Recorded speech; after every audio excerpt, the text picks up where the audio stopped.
Hi everyone, today I want to talk to you a little bit about reaching for passes. So it's really easy to get caught with your hands at the top of your sticks, or always wanting to receive a pass just where it's kind of comfortable for you, or you don't think about how far you actually have the ability to reach for passes. And so what I want to illustrate to you today is both how far in front of you can reach. Now, depending on like how stretched your hamstrings are, you may not be able to go as far, but also how far behind you and how to receive a pass behind you. All right, so first I just want to show you a couple examples of different areas to receive a pass. First, I'm gonna have my teammate hit me just in a normal position. Anywhere from like kind of like where my heels are to my hips. All right, now hit me in front. Now it's far out, but I'm choking to the bottom of my stick. I'm reaching in front, and from the nose of my sled, like I have a full 12 to 18 inches of reach in front of me that I can actually grab, where most players would just kind of let that go by and keep skating and then ends up in an icing. And then hit me right below, behind my blades. Now, if it's coming close to my hips, I can keep my hand normally where I would receive it and go far back, or I can choke up on my stick. So depending on how close it is in line with my hips or just slightly behind, I'm gonna wanna choke up to basically the bottom of the heel of the blade. So I can receive a pass with my stick still flat on the ice, but within control. I can still stick handle like if I need to, push it up in front, get my hand back down. All right, now hit me behind. Okay, now this is dangerous in the sense that it opens your body up. So if you are in a game situation, you have players coming at you, this can really put you in a prone spot for injury.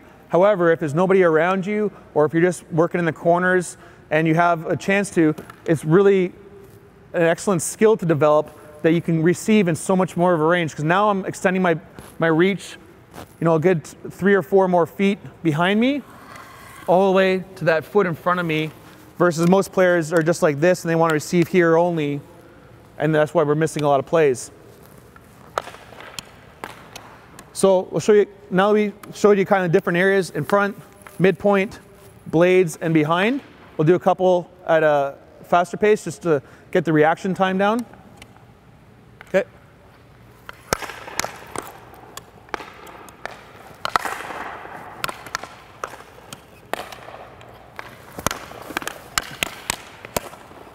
Okay. Well, just like, and that's a great example of how this will help develop your reaction time as well, because depending on how the pass comes, if it's rolling, sometimes when you have to reach out front, you have to kind of cradle the puck and maintain control before you can give it back. And every time that you're doing this, focus on keeping your wrist tight as you're receiving the passes. You want to make sure that your blade is always laying flat on the ice. It's harder to receive a pass if you can, but if you're receiving with just the toe of your stick there versus like reaching where it's flat, that's going to give you the best option with the most surface area to receive that pass. Same thing with behind you. I can't receive the pass like this. I got to make sure that I'm always keeping my stick flat on the ice. All right, hit me with a couple more. And see there how important it was. Like when I choked down, I was right at the heel of my stick. The puck bounced a little bit, but you can kind of cradle it in your hand depending on how it reacts.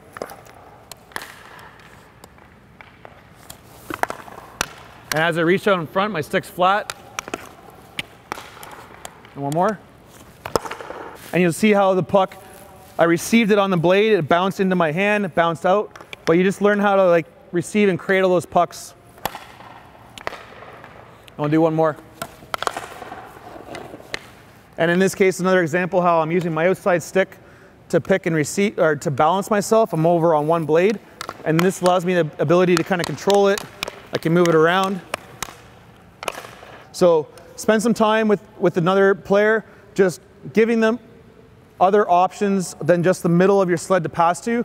And that's going to expand your reach, give yourself more ability to receive passes in situations you wouldn't expect to. And to be completely honest, it's going to over... Too much, Kev. Should I just use that? It's going to improve your ability to receive passes. We might just actually use that. I might just grab that like I just keep rambling and then cut to like, are we going to use that? And then cut and be like, it's going to improve your ability to receive passes. Hey everyone, thanks so much for tuning in. It means the world to me if you could leave a comment below. Please tell me what we could do differently, any ideas for a future video. We're putting out content every single week here to educate people and let people know more about how to play the sport of sledge hockey. So please hit subscribe here on YouTube, and if you would like to learn more, visit playsledgehockey.com.